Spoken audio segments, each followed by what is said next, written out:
Bisus mo, hinahabol na tayo ng mga Guardia Civil. Huwag na lang tayo umalis. Lumaban na lang tayo. Wala tayong laban, sige na, pagkat wala tayong sandata. Mauna ka na, Ginoo. Sige, paalam.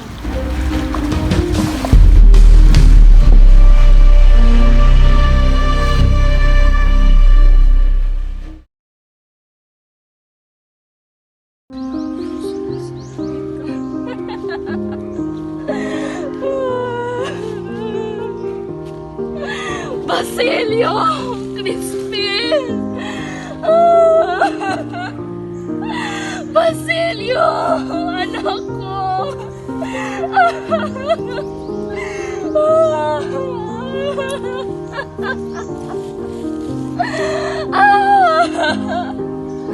Basilio! Crispin! Basilio! Basilio, ikaw ba yan? Ano yung malikatang ilaw? Hindi! Basilio! Basilio! Anak ko! Nasaan na yung anak ko? Nasaan na yung anak ko?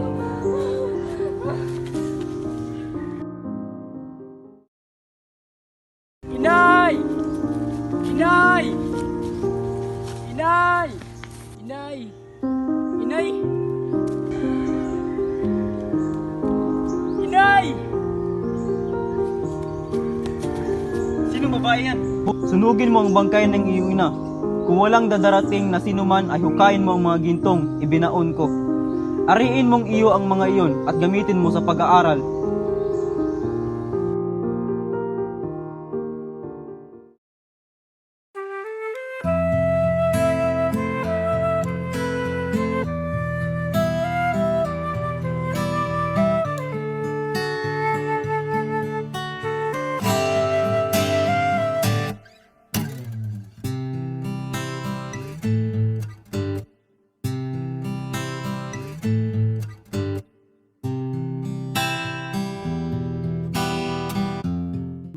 Kahit tagal kong hinintay ang araw na to, Maria, sa wakas ay magsasama na tayo panghawang panahon.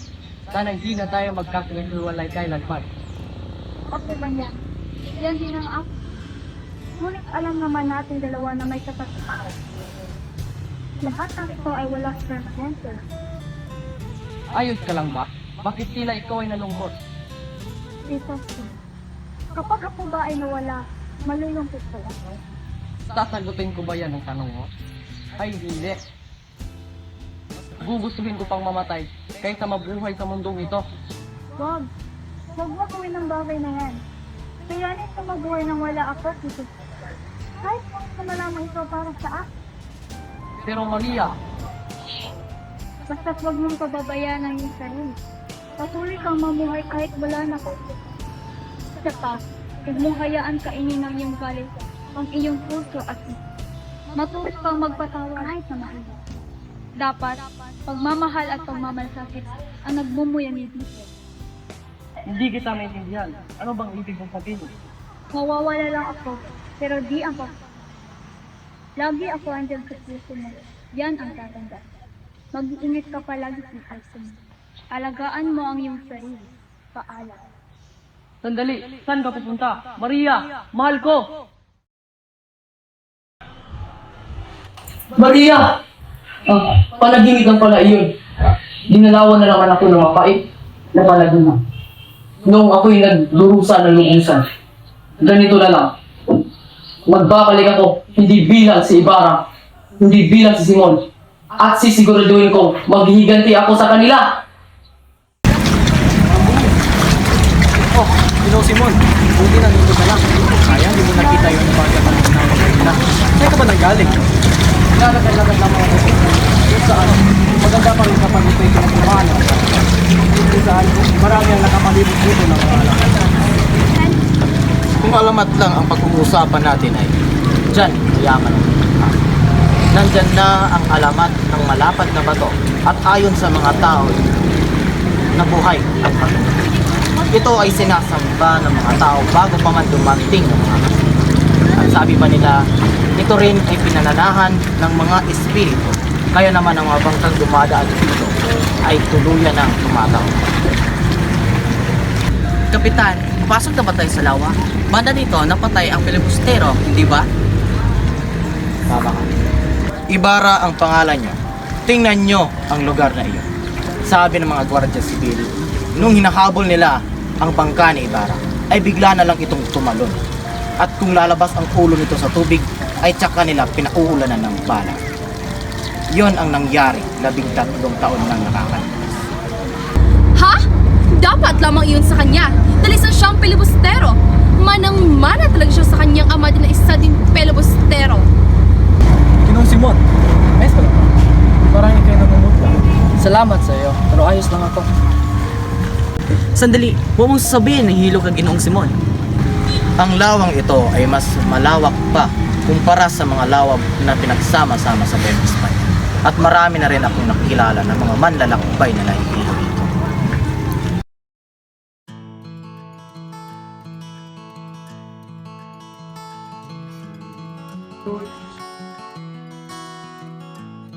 May pinadala po bang sulat galing kay Basilio?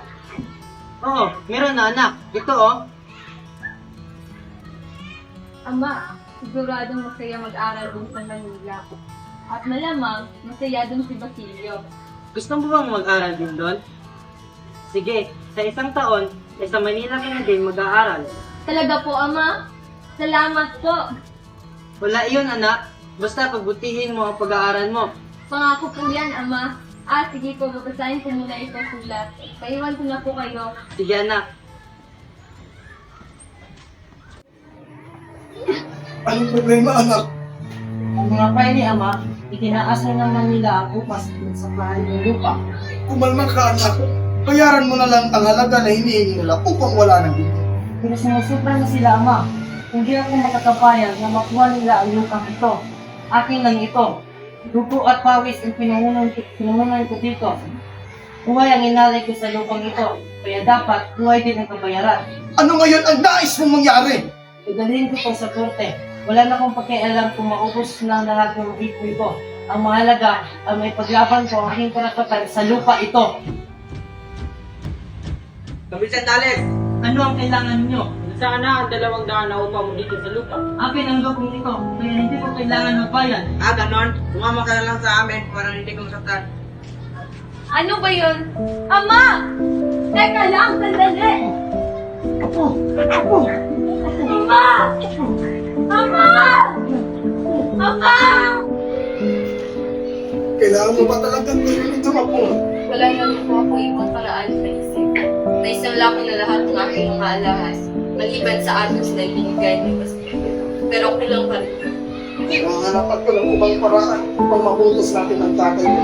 Huwag ka lang magpahali ng iyong mama ka ni Jack. Mahala, dahil po ako ang aking desisyon. Upang sa aking isip ko, ako po nagsisimulan na. Basta ako, mag-iingat ka lang ha. Mahal na mahal kita.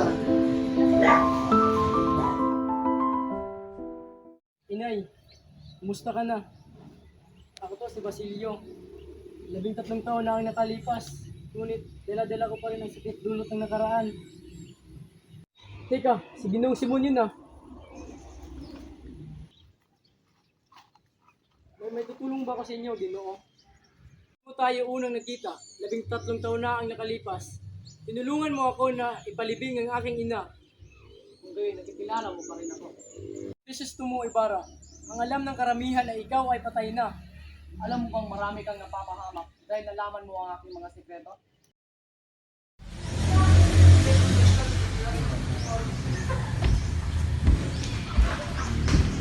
Ganda ng suit mo, Binibini. Salamat. Ikaw rin, ang ganda mo rin. Salamat. Ang gaganda. Ang mga kwintas na yan ay galing pa sa Ehipto. Natagpuan ito sa pyramid na pagmamayari ni Cleopatra. Nagdala din ako ng mga hiyas at singsing na siguradong magugustuhan niyo.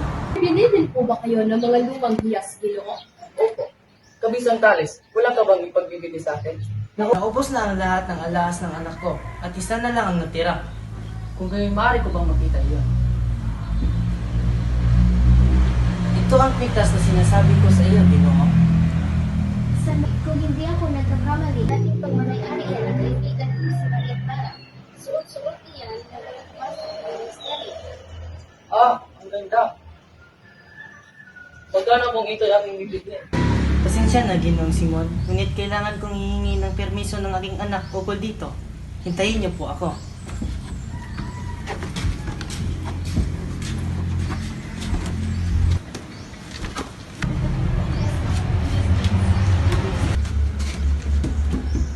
Pagpatawad niyo ang aking kapangasan, Ginoo. Ipanilit ko ang iyong revolvers sa kwintas na nais niyong makuha. Kailangan ko ng sandata dahil sasama ako sa mga tulisan. Mag-iingat kayo, Ginoo. Ikinalulungkot ko, ngunit sa muli nating pagkikita, magturingan tayong magkaaway. Natagpuan ko din ang aking nahanap na. Sige naman, Hermana Pinchang. Pumayag na kayo ng buhay ko si Julie. Sa tingin ko naman, yung sapat na ako papalitan sa inyo. Basilio, tama na, nakakaya. Hindi sana nga pala, hindi ko na siya pinutang. Kaya hindi pa ako nakakatubok. Pumayag na po kayo. Ako na po bahala magbayad ng yung tubo. Basta iuwi nyo na si Julie. O siya, sige, alis ka muna ako. Sige po, mag-ingat po kayo. Paalam po. Salamat.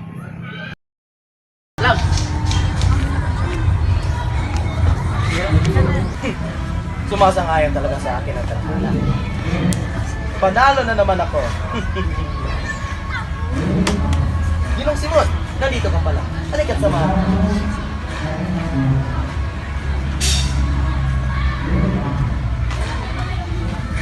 Anong kailangan? Humihingi po ng pahintulot ng mga kabataan upang makapagpatayo ng paaralan sa may wikang Kastila. Ganun ba? Makakalis ko. Salamat. Ano sa tingin nyo? Mga padre? Ginong Simon? May iba pang bagay tayong dapat pagpunan ng pansin. Isa pa ay, hindi na pang panahon ng kahilingan nila. Tama talaga ang sinabi ni Padre Salves. Bukod dito, ay nakikita kong masama talaga ang layunin ng mga kabataang yan.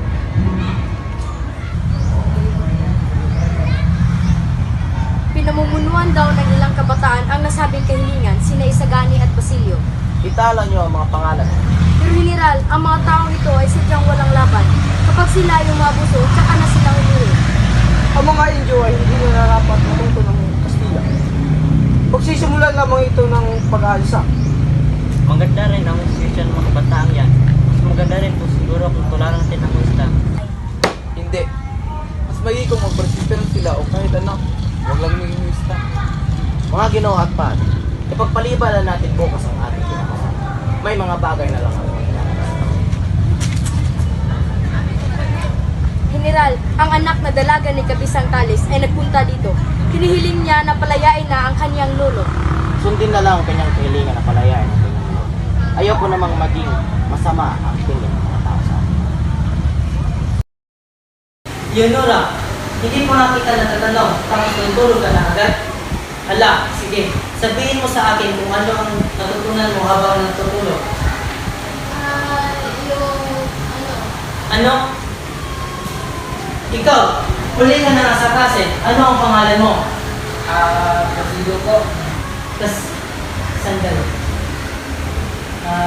Rasido Penitente, 15 araw na palang hindi pumapasok.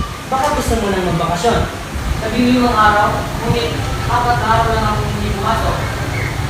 Ang isang pagliban ay katumbas ng 5 araw. Kung liliban ka pa ng isang beses, ay mamarkahan na kita ng isang guhit. Ngayon, dapat tanggalin ko ang markas ng pangalan ko. Pag-iban ko ng klase ngayon. At bakit ko naman yan gagawin? Dahil hindi ko alam kung paano sasagot ng isang bata sa tinatanong ko kung nag-iban siya ng klase. Lagayin na ang lahat ng ibig sa pangalan ko dahil wala akong pakialam doon. Anin ko naman yung isang lahat. Kung pagkatao ko naman ang mawawala. Aba,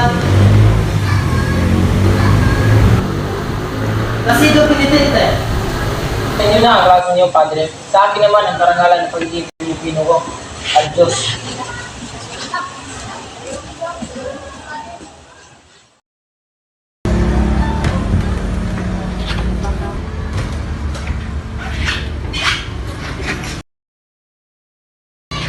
Oh, Isagani, ikaw pala yan.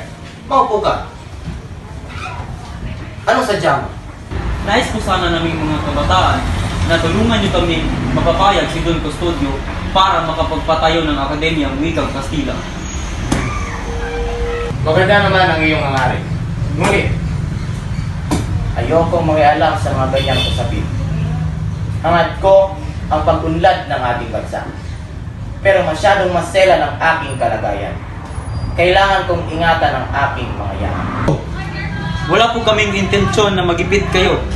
Kahit kaunti lang ang alam ko sa batas, ay pagpapalagay ko na hindi masama ang pakikisama sa mga anhikain ng pamahalaan at sikaping maging maunlad ang bansa. Isa lamang ang ating nais, magkakaiba lang ng pamamaraan. Napahanga nga ako sa iyong sinabi. Ngunit, hindi pa rin nagbabago ang aking isip. Pasensya na. Pero, hindi ko kayo matutulungan. Mapanganib ang hakbang na inyong gagawin. Hayaan na lang ang pamahalaan na gumawa ng aksyon. Ginoong Pasta, kapag ako'y tumanda na at paglingon ko sa aking nakaraan ay puro kabutihan, pansarili lamang ang makikita ko at hindi ako gumawa ng kahit isang kabutihan para sa bayan, ay mahihiya ako. Ang bawat uban ko ang magsisilbing tinik sa akin. Mawalang dalang na po at aalis na ako. Kaawawang binata. Kung lahat lang ay nag-iisip ng tulad niya ay kawawang Isagani. Nasa na ang 9,000 piso na inutang mo? Wala na akong pera, Senyor Simon. Mga opisyal, kliyente, lahat sila may utang akin pero di bayad. Sige, ganito na lang. Total, kaibigan naman kita. Gagawin kong 6,000 piso na lang ang utang mo. Kung papayag ka na itago mo sa tindahan ang lahat ng armas na dala ko. Ako payag, basta ako kita pila. Pero baka huli tayo sundalo. Kaya dapat huwag kang maingay. Mamayang gabi ay darating na ang mga baril. Mag-iingat na lang tayo. Ako sa iyong sabi, may ilan ako balil pero di ko hawak, takot ako. Madali naman akong kausap. Bayaran mo lang lahat ng mga utang. Ako payag na. Ako payag na, pero huwag mo ako damay. Ginoong Simon! Ginoong Simon! Basilio, ano ang sadya mo? Maupo ka muna. Magpapasalamat lamang sana ako na pinapasapan mong hinilan na ako ay panayain. Walang ano man. Yun lang ba pumunta mo dito? Nais ko sana sabihin sa inyo na pumayag na ako sa inyong gusto. Ay di masama ang kapatid at anak. Nalimutan kong pinatay ang aking kapatid at nahihirapan ang aking ina. Wala na akong ibang nararamdaman kundi galit at paghihiganti. Kasama na ako sa inyo, Ginoo. Saan niyo ang parang iyan? Sandali lang. Sandali, anong gagawin mo dyan? Oo, hindi to basta lang para lang. Marami na ang kasawian na naiimbak at papakapit. Mamayang gabi ay mapapaksa na ang may maraming kasalanan na matagal lang nagkatago ng katotohanan. Mamayang gabi ay dadahin ko ang kalaparan na yan sa handaan at iwanan ito. At kapag binuksan ang minsan nito ay sasabog na ang bomba. Kasal? At sino naman ang matiyerting Ginoo? Malas. Ano? May sinasabi ka ba? Wala po. Ang sabi ko, ang swerte naman ang mapapangasawa nyo. Mas swerte ka rin sa akin.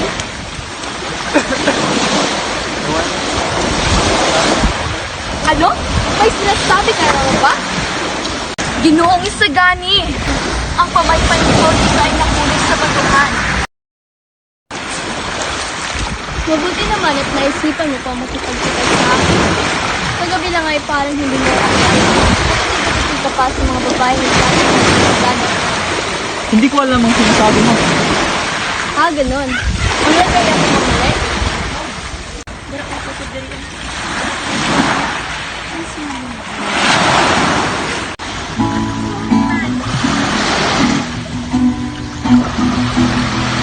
Tanong mo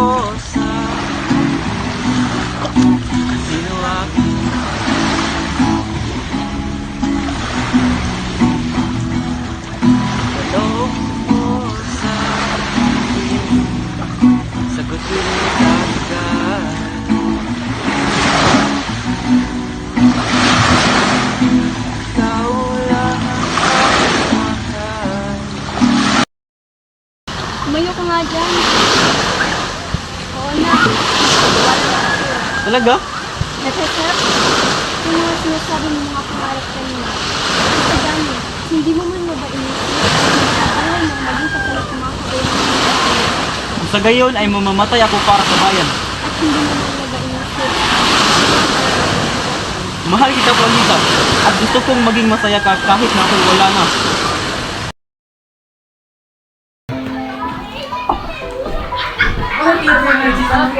Ano kaya ang nangyari? Sandali! Alin?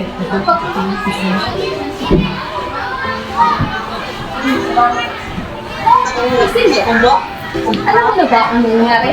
Opo, ngunit naguduhan pa rin ako. Ano ba talagang nangyari? Nagkaroon ng dahil hindi mag-save ang mga kabataan at marami estudyante ang nasangkot dito. Ang mabuti ka ay sinubin mo lahat ng iyong mga papel. Nagpira ka, Basilio. Sige po, mag-ingat rin po kayo. Basilio, magandang balita. Papadala daw tayo sa pulungan. Wala na namang pasok. Mahaba-haba ang bakasyon nito. Parang hintayin ko ah. Siyempre, walang pasok eh. Sige, una ako.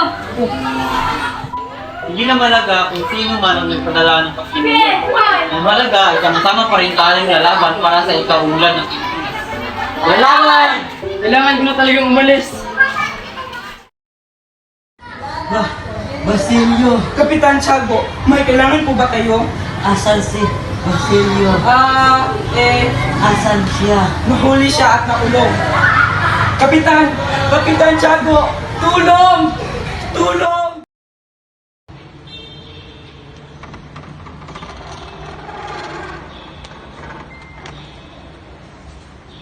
Manabali, huwag na lang po kayo tayong tumuloy.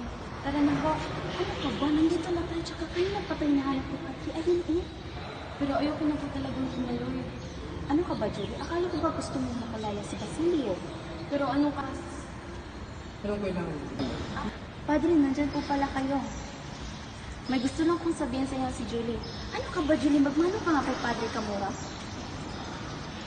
Sige po, Padre, maiwan ko muna kayo kung kayo makapag-usap ng maayos. Hermana, huwag niyo po akong iwan dito. Sige na, Julie, mag-usap lang naman kayo. Tapos, nandiyan lang naman ako sa labas, huwag ka mag-alala. Hermana! Alam ko ang pakay mo dito, Julie. Gusto mo makalaya si Basilio, tama ba? Sige, tutulungan kita. Pero ang lahat ng bagay ay may kapalit. Tulungan niyo po si Basilio makalaya.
Mabuhay ang bagong kasal!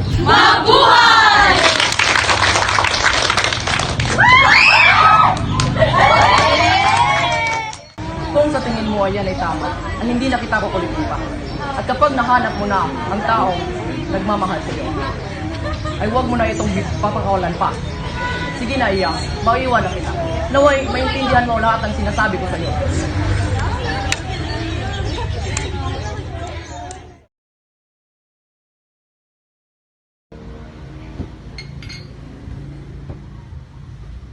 Kumusta na si Kapitan Tiago? Mahina na ang kanyang katawan, wala na rin siyang ganang kumain. Parang bansang Pilipinas, habang tumatagal ay humihina. Oo nga pala, naparito ako upang sabihin sa iyo na sa isang oras ay magsisimula ng himagsikan. Mamili ka, ang iyong kamatayan o iyong kinabukasan. Saan ka papanig? Sa mapang-api o sa bansang kinagisnan? Hindi ko din alam. Ito ang kasulatan na naglalaman ng lahat. Namatay siya noong ika-6 na hapon. Hindi maaari. Hindi niya malaman na nabuhay ako. Ito ang kabayaran sa kanila. Naging malupit sa kanila ang tadhana.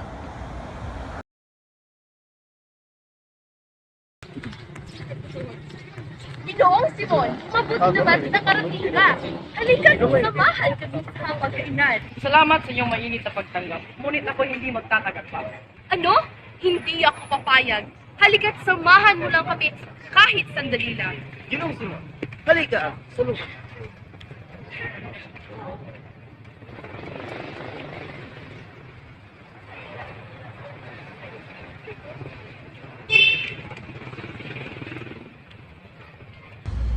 Kambay!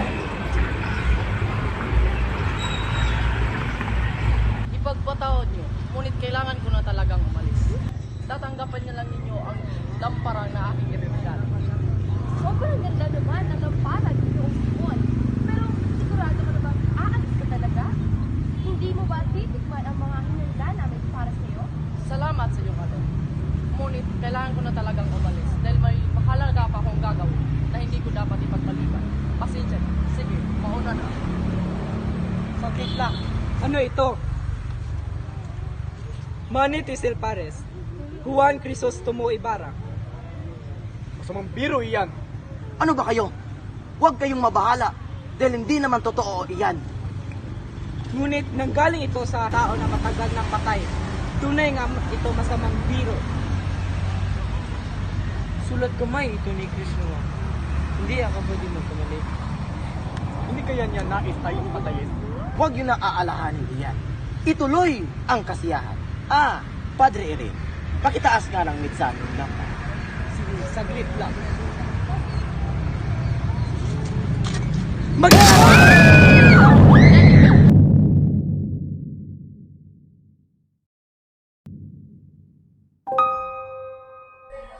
Nasaan ang kabataan na naglalaan ng kanilang mga magagandang sandali, mga pangarap at kasigabuhan sa ikabubuti ng kanilang bayan?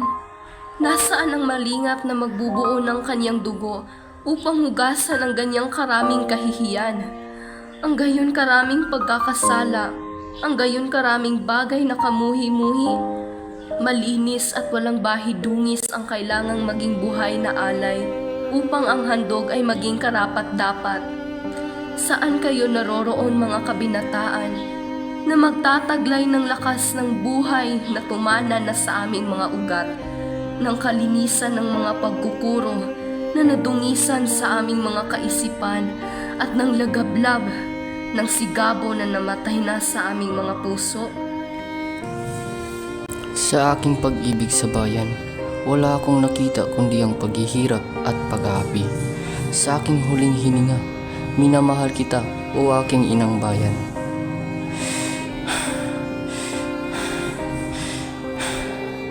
Pilipinas kong hirap.